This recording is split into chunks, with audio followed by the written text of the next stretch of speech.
It's quite clear from their inscriptions that they are fully literate in the Egyptian scripts, so they can read and write the hieroglyphs, but they can also read and write Demotic. They're serving the king and queen in Merowe. They can write in the Meroitic, and then they're conversant in Greek because they need that to conduct political negotiations.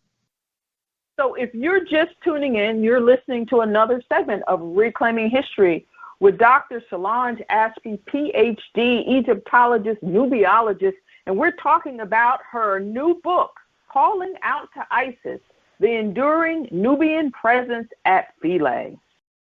You know, Professor, the last time we met, we were talking about the Waiakea scribe, priests, administrators that served at the Philae Temple. Tell me a little bit about these African Nubian priests. The earliest inscription, I sort of counted back, just generalizing a generation to be about 20 or 25 years. So that earliest inscription is inscribed around 175 AD. Mm-hmm. And then the last one is about 100 years later. But it's quite clear from their inscriptions that they are fully literate in the Egyptian scripts, so they can read and write the hieroglyphs, but they can also read and write Demotic, which is a later version of the script that's much more cursive and written right to left, like the more modern languages of Arabic or Hebrew.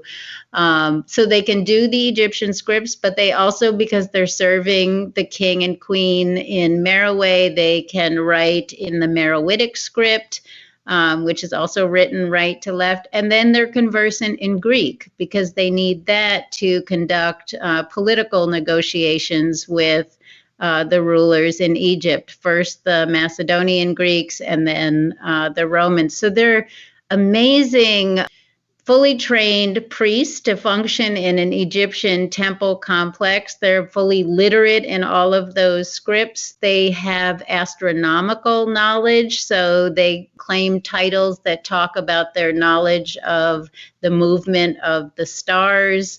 They're amazing. And they record how they bring pounds and pounds of gold at the behest of the ruler in Merowe to fund temple services at Philae and Dhaka. So it's an amazing family.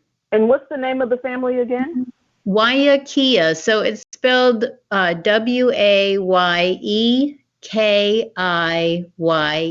And it seems it's been proposed that this is related to the Nubian term in the descendant Nubian languages, since there are still Nubians who are speaking their traditional languages. In a language called Nobene, the word Winji means star. And so this name Waiakea might be making reference to the astronomical knowledge of these priests.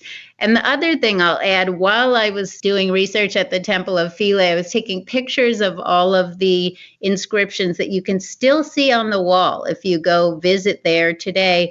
But there are also what we call figural graffiti. And so that's just little images. And all over the place, you see little stars just scratched into the surface of the temple walls. And so it seems to have been also really a big part of their idea of worship, as well as their calendrical knowledge. So they would know which time of year was the appropriate time to journey down the stream of the Nile into Egypt to come arrive and perform these rites. When I hear people say things like the Africans were not literate, they did not write, they did not have a language, we have a family of African Nubians who spoke at least 3 languages, right? Yes, ma'am. Yes, ma'am. And probably a mother tongue dialect.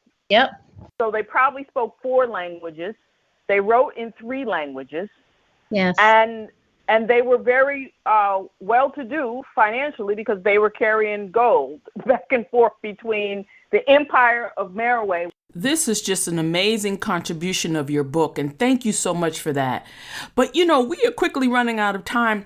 Professor, let's move on and talk about another group of people. Tell me about the Blimies and the Nubidae. Yes. Who are they? Yes. So they're the first Nubian peoples, these population groups that we actually have records of what they were called. Now, in this case, how the classical Greek authors talked about them in their text. So I want to just backtrack and say, when you're talking about the Waiakea family, it's so interesting. Like, for their own indigenous tradition, they didn't practice writing. It was not considered important. It was not something that they did. I'm only guessing, but I'm going to surmise that they had what was more of a traditional African culture that was an oral culture and very communal. But as we could see with the Waiakeas, they could write everybody else's scripts, and they were trilingual, and that was not a problem. They just didn't bother writing their own language. And so the Blemis and the Nubidae, we have classical European authors who are writing about them. The Blemis are population groups that lived, and I like to use population group instead of tribes, but they were groups of people who lived in the eastern desert, so east of the Nile River in Nubia. Nomads working in the mines, so mining the gold and amethyst and emeralds, very mineral rich area.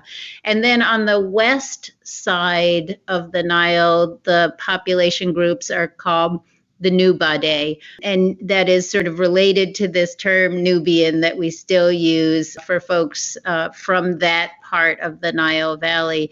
And these people came into the Nile Valley from areas to the south and west, what are today called Kordofan or Darfur. So they are migrating down into the Nile Valley, and then the Greeks and Romans who were slightly north in Egypt are recording the fact that they're coming into contact with these two different groups of people living in Nubia. So, Doctor, before we switch gears, is there anything else about your book specifically that you want to share with my listeners? Yes, for me, it was very important to give agency and dignity to the Nubian people. They're often disparaged and seen as kind of more like primitive tribal people who lived to the south of Egypt, who always were under the heel of the superior Egyptians. There certainly is history where the Egyptians did attack militarily and colonize Nubia, but there's also a lot of history that they were intermarrying, that they originate out of these same people living in the Green Sahara in the pre-dynastic period. So I want to just trace the presence of Nubians throughout Egyptian history, and this book really specifically looks at them as worshipers who came to these ancient temples and who allowed traditional practices to continue far longer than at any other Egyptian temples further to the north.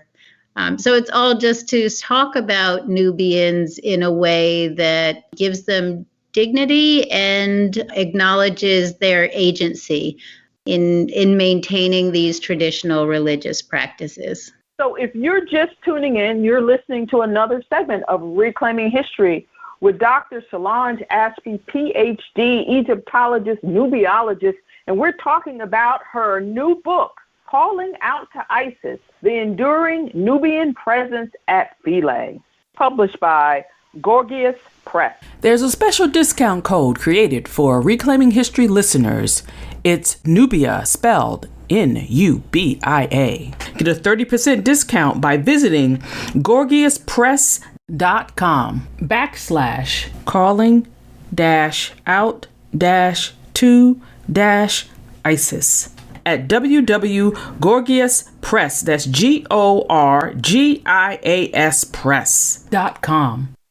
Oh my goodness, we are out of time. To my listeners, tune in again when I will continue my discussion with Dr. Solange Ashby, PhD and Nubiologist, and we will continue to discuss her book, calling out to Isis, the enduring Nubian presence at Philae.